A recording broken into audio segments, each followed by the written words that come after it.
A Day in the Life of Lacerta. Hello, you are watching Space the Final Frontier above and beyond an open-minded channel. Tonight, we are reconstructing the events leading up to Lacerta's meetings with EF and his reactions after she revealed her true identity to him. This story is in no way part of the Lacerta Files and is our idea of how the interview may have gone. We encourage you to watch or read the Lacerta Files in their original format for context. We have full unedited files on this channel for you to view for your convenience. This story is intended for entertainment only and not meant for any other purposes. So let's journey down this rabbit hole together as we conduct our own interview with Lacerta. Many people have posed the question of how your original contact with EF came about. I already know the story from your narratives, but could you repeat it here once again for them? Of course. Now, the story began here in Sweden. I had been strongly interested in your species and your behavior since my youth. I had already studied your literature at that time, as well as possible. Naturally, it is not easy in my homeland to come into possession of human books, but since my group or family stands in a higher ranking order, I was able to gather some material together and sometimes to speak with others of my kind who had already been in contact with you. I was very curious about your species, and as soon as I was allowed to come to the surface, I attempted to assemble more information immediately. Above all, it was expressly forbidden for me to commence direct contact with humans because, in my position at that time, there existed no necessity for doing so. Before we get to the actual meeting, can you describe what your life was like in the days leading up to your contact with EF? How did you spend your time? Certainly. My duties were primarily scientific and observational. In those days, I focused on collecting biological specimens from the terrain near the entrance to our world. We use these specimens to monitor environmental pollution and to study the impact of human activity on your flora and fauna statistically. Each day followed a structured pattern. I began in the early part of what you would consider morning, though our perception of time differs. I organized samples, checked the integrity of my transport containers, and reviewed my notes from previous excursions. Movement to the surface required careful preparation. One does not simply appear without consideration for energy expenditure, orientation, and maintaining concealment. I would calibrate my senses to the Earth's magnetic field, which aids in navigation. I would also study the local topography from a distance, noting streams, tree density, and human activity before committing to physical movement. Did you anticipate encountering any humans during these excursions? No, it was strictly forbidden to interact. We rarely observed your kind directly at the surface. We monitor indirectly, using our sensors and biological sampling.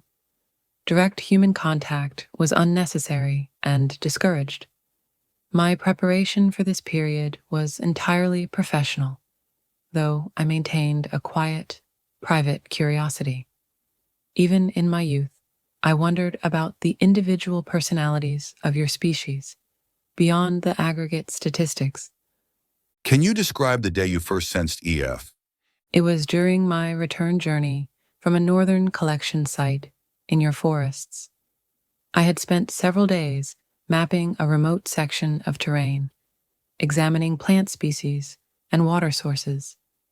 The magnetic orientation placed me near a large lake. From this distance, I detected a human consciousness. It was singular, isolated, and unusual. Most humans move in groups or are influenced by multiple consciousness fields in urbanized regions. This one individual stood alone, coherent, and with a noticeable pattern of thought and curiosity. I identified the source as a cabin near the lake. At this point, You still had no permission to interact. What made you decide to approach?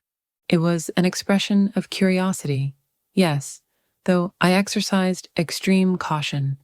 I had been granted the ability to use mimicry in your form, which allowed me to appear entirely human. I tested this capability extensively before leaving my habitat, practicing in controlled conditions and ensuring that I could maintain the illusion even in unexpected circumstances. My choice to approach was calculated. I evaluated that a short, indirect interaction could be accomplished without risk. Describe your approach to the cabin. I observed the cabin from several vantage points. I noted the smell of wood smoke, indicating occupancy and subtle movements inside. I aligned my mimicry with the expected human form for that season, clothing, posture, and minor gestures. Once confident, I advanced to the door and gently knocked. EF opened the door. He did not recognize me as other than human. My mimicry was convincing even at close range. And your initial conversation? At first, we spoke of ordinary matters, the weather, local terrain, and simple observations. I spoke cautiously, choosing language and phrasing that would be comprehensible while hiding my true origin. Your language, while not fully intuitive to me at the time, can be interpreted through the consciousness and awareness of the other individual.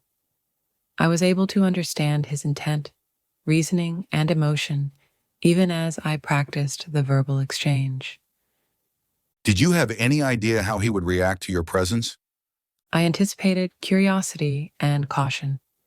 At that time, I could not predict fear or disbelief with certainty, though I knew some degree of surprise was inevitable if my form or intentions were revealed. That is why I initially maintained the human guise. How many times did you visit him before revealing your true form? 3 times as a human form.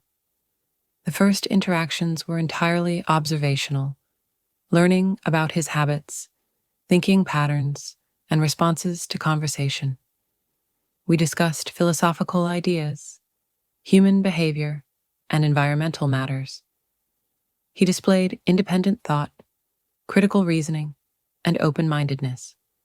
This suggested that, should I reveal my true self, he would have the capacity to process the encounter rationally, even if initially shocked. And the fourth visit? On the 4th meeting, I determined it was appropriate to reveal my actual form. I had assessed his composure and curiosity. I communicated that I was from a foreign country to maintain continuity with prior interactions, then allowed the mimicry to fade, presenting myself without human alteration. His immediate reaction was violent in terms of physiological response and shock, but he regained composure after a short period. Can you describe his reaction in more detail? His breathing became rapid, pupils dilated, and he recoiled. His conscious mind struggled to interpret what he perceived. I remained still, observing until he regained control. Once calm, he could engage in conversation without fear impeding cognition. His initial terror transformed into fascination and intense questioning. He exhibited a willingness to accept information that, under normal circumstances, most humans would reject entirely. What topics did you discuss once he regained composure? At that point, I could speak more concretely about my people, our purpose, and the observations we maintain regarding your species and environment. We discussed human behavior patterns, societal conditioning, and the concept of alien species as distinct entities. He responded thoughtfully, indicating that he understood the possibility of intelligent life not being inherently evil, merely different. Did you ever doubt revealing yourself was appropriate? Yes, our protocols strictly prohibit unsanctioned interaction. My decision was considered carefully. I weighed potential outcomes, including psychological trauma, social ramifications, and the integrity of my assignment. Ultimately, I concluded that EF's isolation, open-mindedness, and intellectual capacity justified the risk. After that encounter, how did your interactions continue? They became more focused and substantive. Initially, we met in the forest near the cabin. Later, as trust developed, meetings took place in his residence. Discussions included biological and environmental observations, philosophical questions, and careful disclosure of my species' knowledge.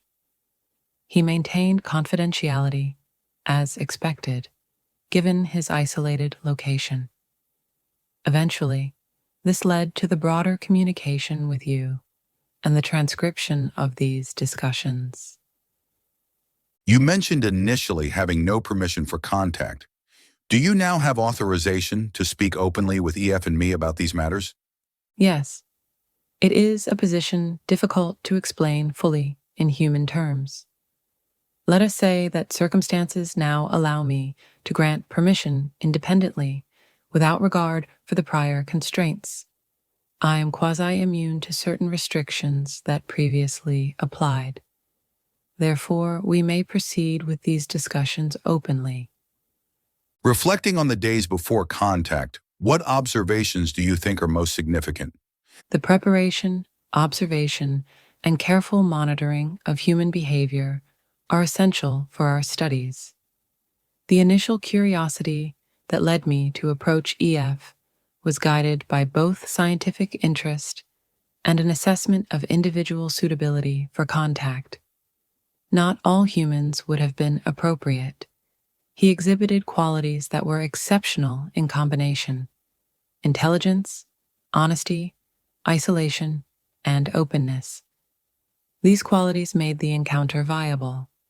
How would you describe your emotions during the first reveal? Controlled curiosity, anticipation, and a measured caution. We do not experience emotions identically to humans, yet one may approximate it as a combination of interest and awareness of risk. I felt the gravity of the moment, knowing that the consequences could extend beyond the immediate interaction. Once he recovered from shock, there was satisfaction in observing understanding emerge. Looking back, do you consider this encounter necessary? Yes, it provided a bridge of understanding, a rare opportunity to communicate across species with minimal distortion. Though limited in scope, the interaction permitted mutual exchange of information and perspectives. For humans, it may remain anecdotal or speculative. For us, it is a recorded instance of careful disclosure under controlled circumstances. What did you learn about humans from this experience? That individuals vary significantly in adaptability, critical thinking, and openness. Social conditioning, group behavior, and preconceived notions influence acceptance of extraordinary information. Isolation, as in the case of EF, can facilitate objectivity and prevent premature dismissal of anomalous experiences. Humans are capable of processing information that challenges their worldview, though it is a delicate and rare process. Finally, what message would you convey to those watching this interview today? Approach these accounts with open-mindedness and discernment. The encounter was real within the context of our interaction. Yet, perception, interpretation, and belief are human processes that shape understanding. Consider the details carefully, assess consistency, and reflect on the potential of interspecies awareness. Knowledge is not solely derived from visibility. Sometimes understanding emerges from careful observation and dialogue across differences. Final thoughts. We in no way are demeaning anyone's beliefs, religions, or life upbringings. We are simply presenting stories, events, and encounters. I don't have the answers to what is happening, but we are definitely experiencing something truly amazing. I also add, to those of you who have had an encounter, thank you, and I salute you for your bravery in telling the world your story. This is Space, the final frontier, above and beyond an open-minded channel. If you have enjoyed our version of an interview of A Day in the Life of Lacerta, like and subscribe so you won't miss the next time we sit down with her. Until then, stay open-minded and see the world above and beyond through clear eyes.